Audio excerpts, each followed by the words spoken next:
Teška prometna nesreća na autocesti kod Sredanaca u Slavoniji. Sudarili su se terenac i osobni automobil koji su vozili u smjeru Zagreba. Oba vozila sletjela su s autoceste.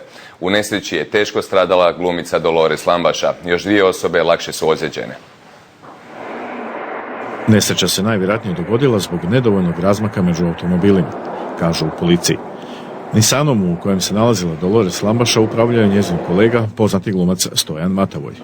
Udario prednjim dijelom u stražnji dio osobnog automobila Polo, koji je potom odbačen na travnatu površinu i prevrnuo se na krov.